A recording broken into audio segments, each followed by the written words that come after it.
à tous et bonjour à toutes et bienvenue sur la chaîne YouTube de la paroisse de Digne Cathédrale.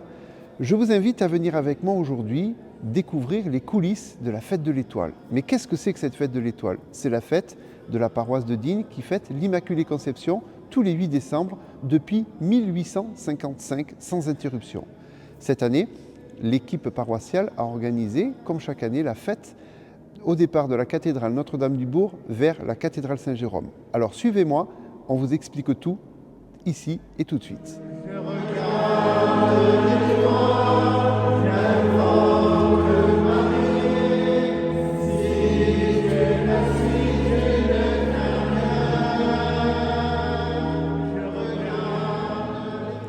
Voilà, je suis avec Anne-Marie Saugeron. Anne-Marie, on va parler de cette organisation pour la fête de l'Étoile. Explique-nous un petit peu comment ça s'organise. Alors ça s'organise en 3 parties. D'abord la messe à Notre-Dame-du-Bourg, ici même, suivie de la procession au flambeau pour rejoindre la cathédrale Notre-Dame où nous montons la grande étoile illuminée avec plein de luminis dans le cœur de la cathédrale Saint-Jérôme. C'est la grande fête de l'année pour notre paroisse. On la célèbre depuis 1855. C'est Monseigneur Mérieux qui l'avait mis à l'honneur après la proclamation du dogme de l'Immaculée Conception par le pape. Et donc depuis, sans interruption, nous fêtons la Vierge Marie à cette occasion. Elle a évolué cette fête puisque à l'époque ça se faisait directement à Saint-Jérôme. Aujourd'hui on a la messe à Notre-Dame et on a cette procession qui relie les 2 cathédrales de Digne vers cette montée de l'Étoile. Oui, cette montée de l'Étoile se faisait traditionnellement à Saint-Jérôme. Et puis ensuite, quand la cathédrale Notre-Dame-du-Bourg a été restaurée, ça s'est fait à la cathédrale Notre-Dame-du-Bourg. Et puis ensuite, pour renouer un petit peu avec la cathédrale Saint-Jérôme, on a trouvé cette solution, c'est-à-dire de faire la messe ici, et ensuite la procession, et ensuite la montée dans le cœur de Saint-Jérôme. Alors cette procession, elle part de la cathédrale va vers Saint-Jérôme, elle passe par les vieilles rues de la ville? Par les vieilles rues de la ville, là, oui, tout à fait. Je vous salue Marie, pleine de grâce, le Seigneur est avec vous. Vous êtes bénie entre toutes les femmes, et Jésus, le fruit de vos entrailles, est béni. Sainte Marie, Mère de Dieu, priez pour nous pauvres pécheurs, maintenant et à l'heure de notre mort. Amen. Je vous salue Marie, pleine de grâce, le Seigneur est avec vous. Vous êtes bénie entre toutes les femmes, et Jésus, le fruit de vos entrailles, est béni. Sainte Marie, Mère de Dieu, priez pour nous pauvres pécheurs, maintenant et à l'heure de notre mort.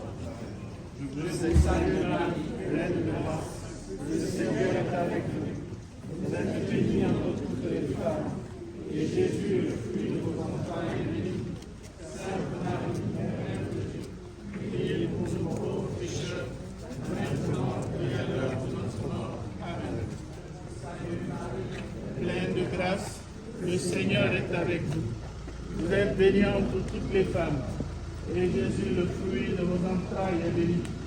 Sainte Marie. Je ne peux pas cacher ma joie de célébrer cette solennité de l'Immaculée avec la belle communauté de cette paroisse cathédrale. Je suis vraiment touché surtout de l'organisation et de l'implication des fidèles depuis le début. Et là, à l'apothéose de cette procession, je me rends compte vraiment que la communauté a vraiment l'habitude d'organiser cette procession, de célébrer cette solennité. Mais ce qui me touche vraiment au-delà de tout, c'est que liturgiquement déjà, nous allons dans quelques jours célébrer la naissance du Sauveur, la naissance du Fils. Mais par anticipation, on célèbre l'Immaculée, la solennité, on met en exergue la mère qui a porté en son sein le Fils. Cela nous permet de comprendre que nous ne pouvons pas manger un fruit et puis maudire son arbre. Donc nous les catholiques, c'est avec beaucoup de joie, toujours que cette dame, bienheureuse pour nous, nous n'avons de cesse à lui rendre l'honneur qui est dû à son rang. Quand je prie profondément la Vierge Marie, je lui demande qu'elle touche le cœur de ceux qui ne la connaissent pas encore ou qui ne connaissent pas la place qu'elle occupe dans l'histoire de l'humanité à travers son Fils Jésus-Christ. Parce que combien de fois dans l'histoire des hommes, et notamment ici en France, combien de fois la Vierge Marie n'est-elle pas intervenue pendant les guerres, les intempéries, toutes les personnes qui l'invoquent, la Vierge Marie est toujours présente. Donc voilà ce qui constitue un fait quand même assez marquant, quoi. Et je suis content que Digne, les Dignois, depuis plus d'un siècle, depuis 1855 comme tu dis, célèbrent chaque année cette solennité de la Vierge Marie. Pleine de grâce, nous te louons. Ave, Ave, Ave Maria.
Jean-François, bonjour. Bonjour. Merci d'être avec nous. Alors, on est aujourd'hui à la cathédrale Saint-Jérôme et tu es l'organiste titulaire de cet ordre de Saint-Jérôme, le Cavalier-Col.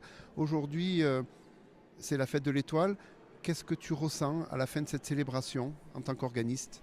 Déjà, quel pied de jouer sur cet instrument à la base, et puis en plus, le partager avec tous les fidèles, c'est juste magique.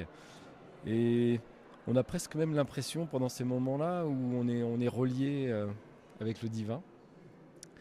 Et oui, vivement l'année prochaine qu'on recommence. Hein. Alors tu interviens épisodiquement sur la paroisse cathédrale. C'est aussi une vocation pour toi de rendre service à la beauté de la liturgie ?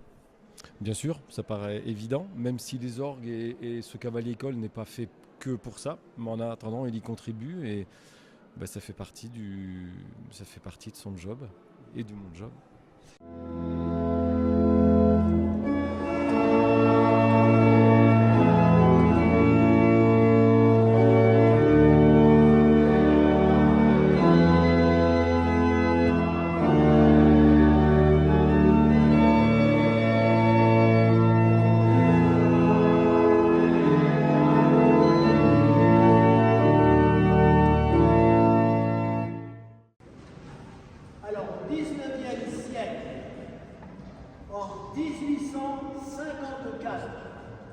Le pape Pie IX a proclamé le dogme de l'Immaculée Conception.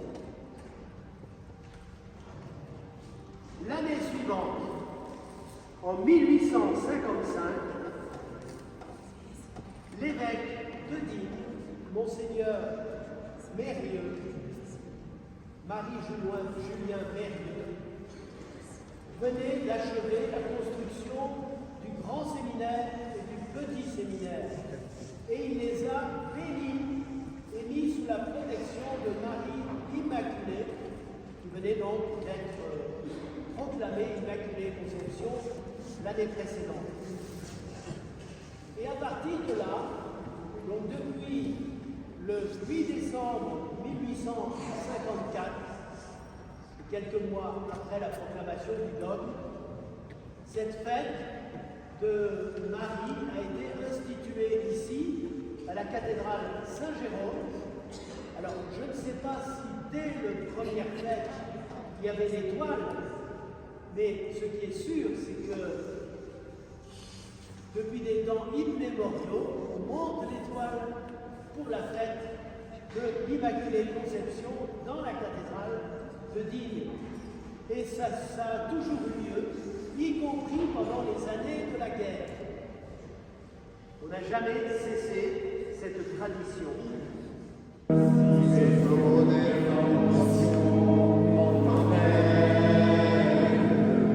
Si l'orage de l'impatience se déchaîne,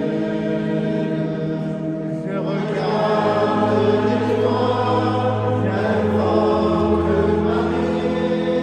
Si je la suis, je ne crains rien. Je regarde l'étoile, j'invoque Marie. Elle me conduit sur le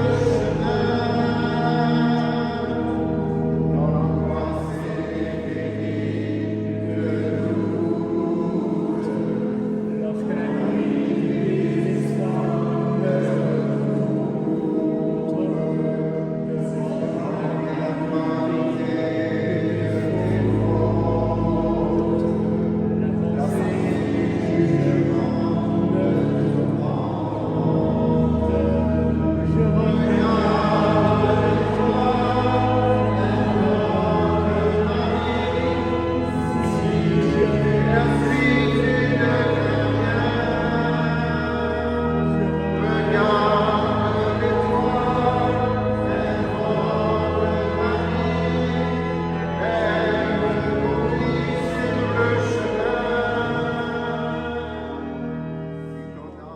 Merci Marie. Voilà les amis, j'espère que cette vidéo vous aura donné envie de nous rejoindre le 8 décembre prochain pour cette belle célébration et belle fête de l'Immaculée Conception autour de l'étoile avec la communauté paroissiale de Digne. Si vous avez aimé cette vidéo, n'hésitez surtout pas à liker cette page, à la partager autour de vous. Et puis abonnez-vous à la page Facebook de la paroisse cathédrale, pour aussi avoir toutes les infos sur ce qui se passe et ce qui se vit dans notre secteur paroissial. À très bientôt. Au revoir. Tous les enfants chantaient, cris de joie, Jésus nous a donné sa maman. Tous les enfants